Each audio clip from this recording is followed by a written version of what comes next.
A choice between war and peace in Colombia. President Juan Manuel Santos is re-elected in a vote seen as a referendum on his efforts to end hostilities with left-wing rebels. But can he deliver on his campaign promises? This is Inside Story.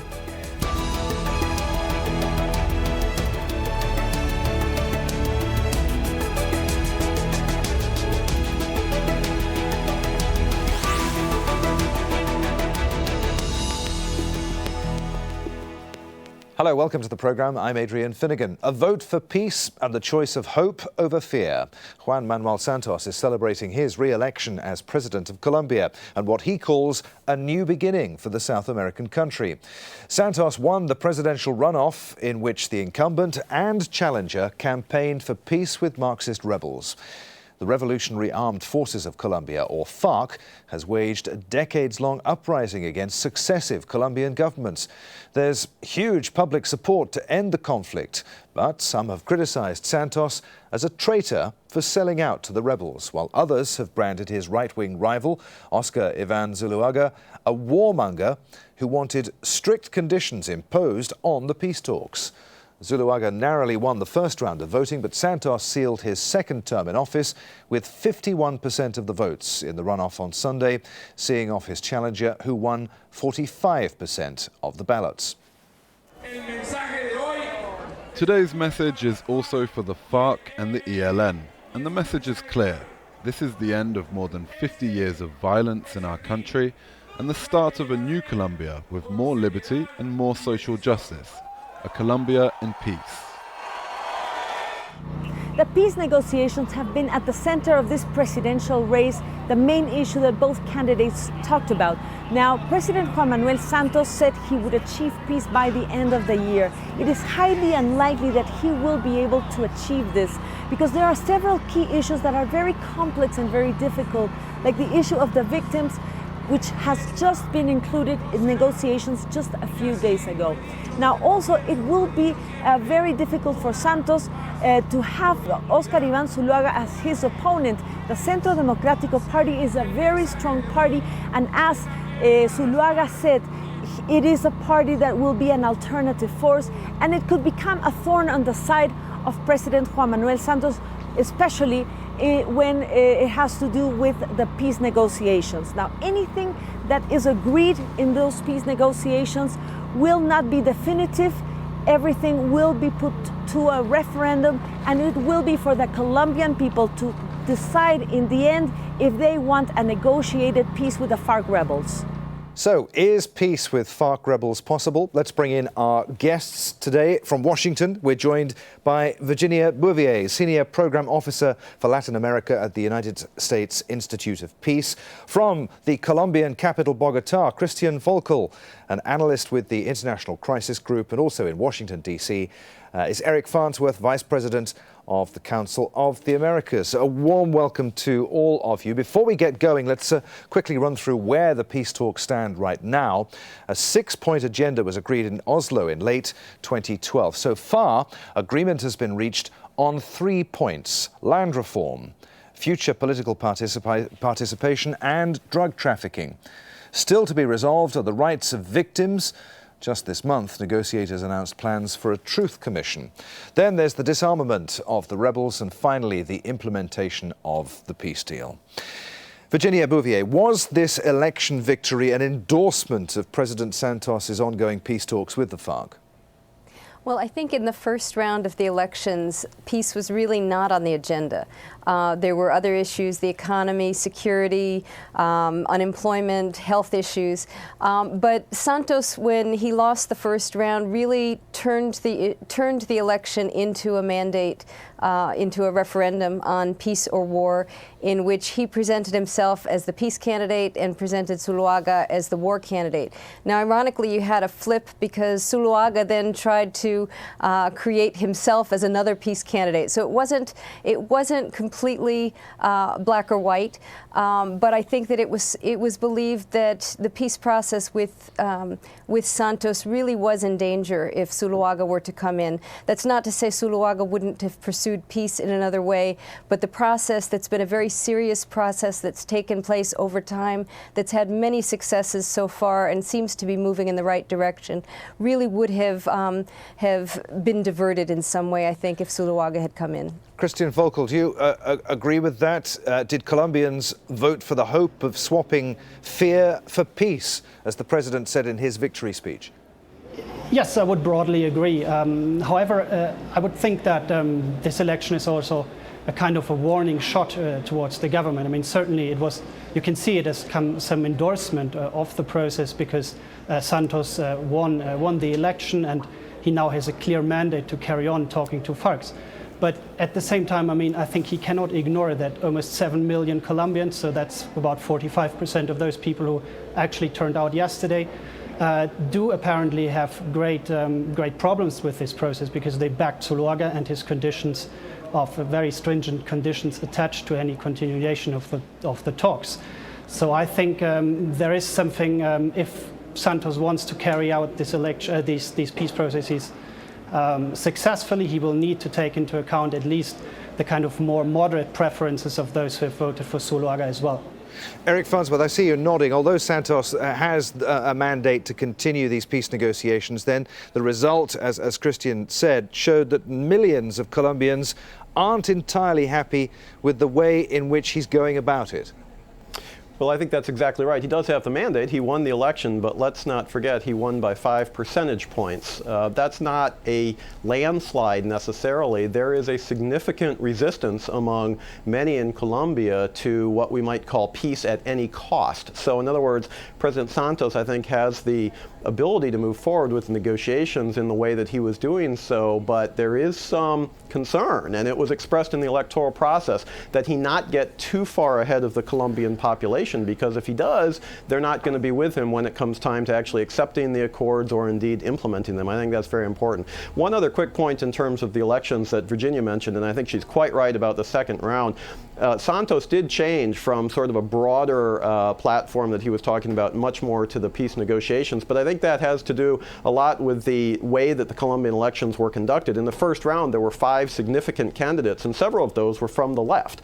And so he was really running from the center. When it became clear that his primary opponent, indeed the person who won the first round, was somebody who was really talking about the peace negotiations in a very significant and direct way, then he took that on and positioned himself as the peace candidate and Zuluaga as the candidate so-called of war. So I think there was some political maneuvering there, and certainly explains some of what we saw in the last few days. Political maneuvering, Virginia. I mean, just days before the vote, the government announced that it was to hold exploratory talks with the ELN. What bearing, if any, did that announcement have on the vote? Well, it's hard to say. Between the first round and the second round of the elections, you had several very significant advances. I mean, the announcement that exploratory talks would be held with the ELN was certainly the most, I think, the most exciting and new one. But you also had this declaration of principles, of 10 principles that the parties in Havana agreed to regarding putting victims in the center of the debates and finding ways to satisfy their rights to truth, justice, reparations, and non-repetition of the violence. This is very significant because I think the issue of victims is the one that will be the most difficult, that has the most kind of public concern that the victims will somehow be satisfied. Everyone wants to see the FARC say, I'm sorry. And we've already begun to see both the FARC and the government acknowledging errors throughout this war and acknowledging that harm has been inflicted. I think this will go a long way to smoothing out the process. You've also had a number of other things. You mentioned a truth commission. Actually, there's a commission, a historical clarification commission that was established within the last week. And this will not replace a truth commission. A truth commission will be much broader, but this will give the parties information that they need to make decisions about the direction for the discussions with victims. There are a number of other changes, but I think suffice it to say that in the last couple of weeks there have been significant advances at the peace process itself in Havana. I think we've also begun to see an education campaign on the part of the Santos government that's long overdue. People have really seen what's happening in Havana as very distant from their lives in Colombia, and I think in the last couple of weeks we've seen Santos try to close that gap, and that's really important for the future of the process. Okay, well, we will talk more in detail about the talks and the progress being made there in just a few minutes. I want to tie up a couple of questions first on the election itself. Christian, how much of a problem will former President, now Senator Álvaro Uribe be as leader of the opposition to President Santos as he tries to push through a peace deal? Uribe yesterday lost the election, and that is something which has not happened very often before. But at the same time, I think there cannot be any doubts that Uribe in this whole electoral process, so that means the congressional elections in March and the 2 rounds of presidential elections, has actually confirmed himself as the most important political leader in Colombia right now. He's the man who has almost single-handedly forged a political party that is now the second strongest force in Congress. And he almost single-handedly pushed Oscar Iván Zuluaga, a candidate who was not known to the great public before in Colombia, to coming very, very close to beating a president in office. So I think underestimating Uribe, despite his loss yesterday, would be a big mistake. He will certainly be a force to reckon with in Colombian politics over the medium term. However, I think he will not be able to stifle the peace process or damage it very seriously. Because of his congressional position. They don't have a majority there, and President Santos will certainly be able to count on a large and very very diverse congressional coalition to push any laws related to the implementation of the peace deal through Congress without major problems. I think the real problem that Uribe and his political discourse could cause in the process is related to any ratification referendum, which the government has sort of promised, but there are no major details yet. Okay, and Eric Farnsworth, just 2 final questions on the election itself. First of all, your thoughts on the state of democracy in Colombia, the fact that we knew who'd won just, an hour or so after polls closed, and the fact that it was a tight race. Okay, Santos eventually won with a reasonably comfortable 5% margin, but why was it so tight? Was it perhaps because he hadn't delivered on some of the promises that he'd made in his first-term campaign? Yeah, as to the first question, I think Colombian democracy is very strong. The institutions are strong. They function as they're supposed to. And we saw actually yesterday, shortly after the results were announced, that the losing candidate conceded, and there was no hint that there was any significant irregularities or anything like that. Former President Uribe made some claims, which I think subsequently will be proven to be false. But the truth of the matter is, I think there's a great deal of confidence in the Colombian electoral system, and frankly in Colombia's democracy as well. It's a long-standing democracy. In terms of the smallness of the differential, I think that's exactly right. In the first term, remember President Santos came to office promising that, it was time for Colombia to turn the corner on the fighting and the violence and to focus on social development and education, healthcare, development of infrastructure, which sorely lags in Colombia. And in fact, it was on that basis that people were voting for hope in the first term. And so there was a perception, perhaps, that he got not sidetracked, but was spending an awful lot of time in the peace negotiations, and frankly, some of the other promises were languishing. I think that hurt him in the first round, but when the election became a referendum, so to speak, on the peace negotiations, then that ultimately took him through to victory. Well, Juan Manuel Santos was born into one of Colombia's most influential families. A trained economist, he's held several ministerial offices, most notably defense minister between 2006 and 2009, which helped get him elected as president in 2010. He's since steered a different course than his predecessor, Álvaro Uribe. He's passed laws to compensate victims of the long-running civil conflict and returned land to displaced people. He also set in motion the peace talks that are now underway. But any deal will have to be approved in a referendum. And given the strong support for Santos' presidential challenger, some observers suggest, as we've heard, that approval may not be a foregone conclusion.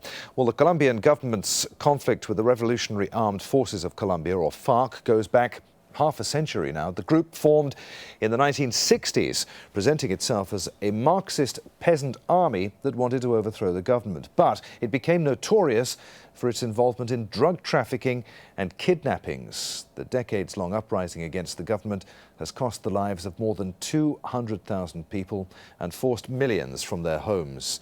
Polls show Colombians support negotiations with the FARC, but there's caution too, as all previous talks have faltered. Virginia, President Santos wants a peace deal in place with the FARC to be signed by the end of the year. How realistic is that aim, do you think? Well, it's hard to predict how long these things will take. What we can look at is that we've had 3 deals struck, or 3 agreements on the political participation, agrarian reform, and drugs and illicit crops and drug trafficking. Each of those have taken an average of about 6 months. Last week, the table decided that they would divide into 2 subcommittees for the remaining 2 substantive issues, which is victims and kind of the technical aspects of ending the conflict. So they will have 2 sessions going when they reconvene at a date that we don't know. They'll reconvene sometime soon. And at that time, 2 subcommittees will be working on the same thing. So I think there is certainly the ideal of moving things quickly. Once that happens, they still have to agree on what the mechanism will be for endorsing the agreement by the Colombian public. And there are differences of opinion on that I'm sure they'll be able to iron out at the table, but that will take a little bit of time as well. So basically, you have 3 more points to go, but I think those at the table are really serious about trying to get an end result and a final agreement. So I think it will move along. Whether by the end of the year, it'll be close, but perhaps in the beginning of 2015, if not by the end of the year. Christian, do you share that optimism? Could these talks succeed where so many past attempts have failed?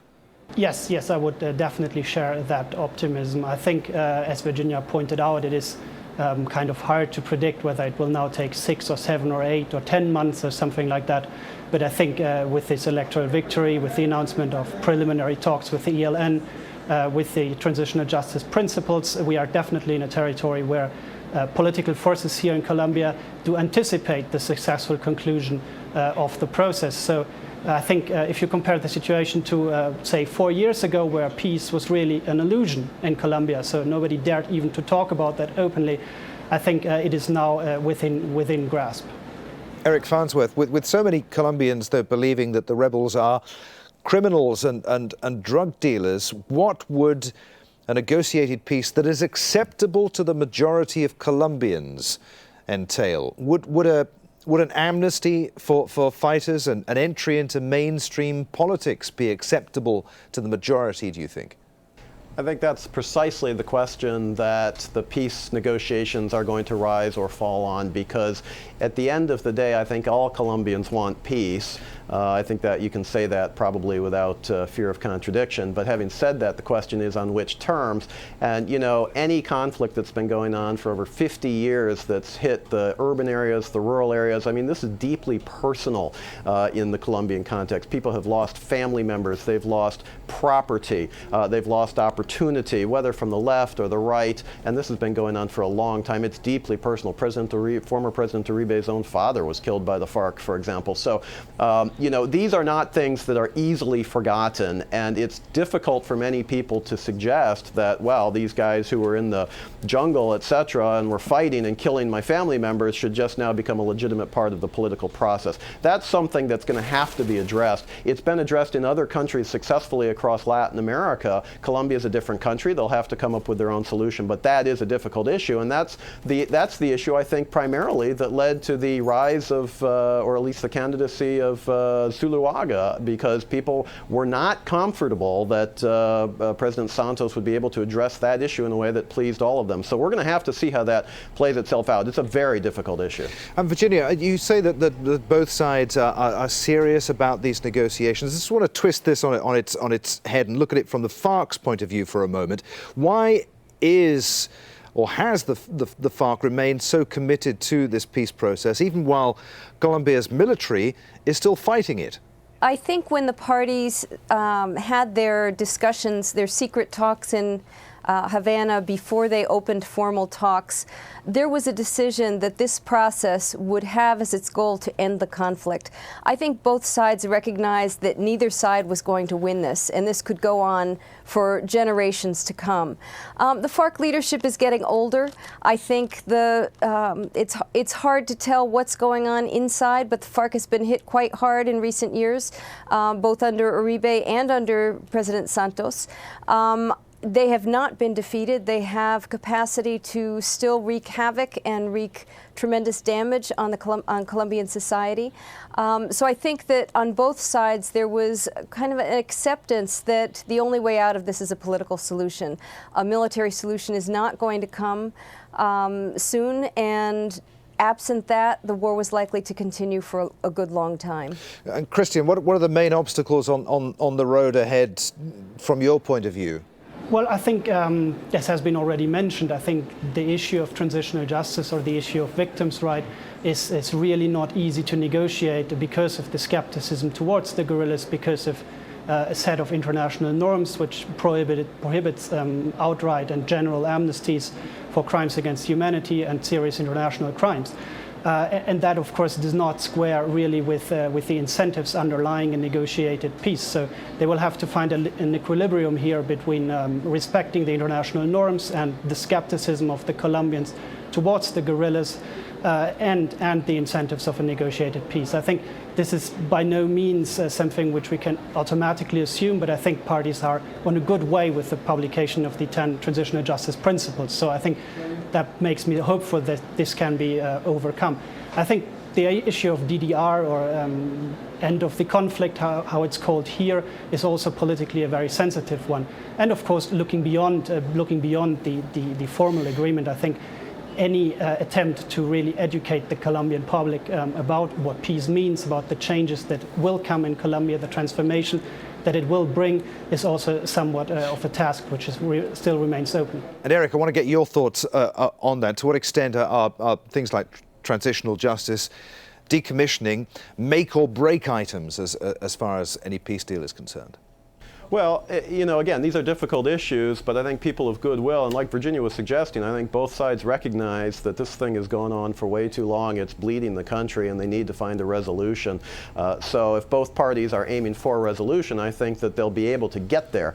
But the question that I would have then is what happens after the peace accords are actually agreed, to the extent that they are agreed. I mean, we've seen peace negotiations throughout Latin America. Again, I'm very familiar with some of the ones in Central America, etc. And it's very common once the peace negotiations come to a conclusion, everybody celebrates, and then they go home, and the implementation sometimes lags. And I think that's a real question for Colombia. They're going to need both Colombian support, obviously, but also international support. There's going to be a lot of money that's required just to demobilize, to retrain, to reintegrate. And I'm not just talking about the leadership of the FARC. I'm talking about the folks who have been in the fighting units for years, have no training, no schooling, and now they're expected to be responsible parties in a democratic society. There is going to be a significant transition process here. That takes a lot of money, and frankly, it's something that I hope that some folks are looking at in terms of ways that they can come alongside the Colombian people really to be helpful there. Virginia, I see you nodding. A very, very brief answer, if you wouldn't mind. Yeah, I would just say, a whole new phase starts once you have a peace accord, and it's a huge mountain to climb. And we need to be very cognizant that the peace accord is great, and we'll celebrate it when it comes, but that's really the beginning of a lot of hard work. And Christian, you obviously agree, is President Santos the man who can do it, who can push this through, bring peace to Colombia? Well, he certainly now has the political mandate to do so, and that is a crucial, I think, difference towards the first elections in 2010 when he was not elected on a peace platform. So now he certainly has the political mandate to do so. You've already mentioned his considerable social and economic capital that he has as a former minister, of several times former minister, as a member of the Colombian economic elite as well. So he certainly is in a position to do that. But I think if peace comes and if it is to be sustainable, it is not just the works of a single president, and be it somebody very powerful in Colombian society. If peace is to be sustainable, it needs to be really the work and the outcome of a really societal process and of a really increasingly mobilized civil society as well. Excellent. Thank you all for allowing us to tap into your expertise on today's Inside Story. Virginia Bouvier, Eric Farnsworth in Washington, D.C., and Christian Voelkel in Bogota. And don't forget that you can add your voice to this discussion online at facebook.com/AJ Inside Story, or you can tweet us at AJ Inside Story on Twitter. I'm Adrian Finighan in Doha. Thanks for watching. I'll see you again. Bye for now.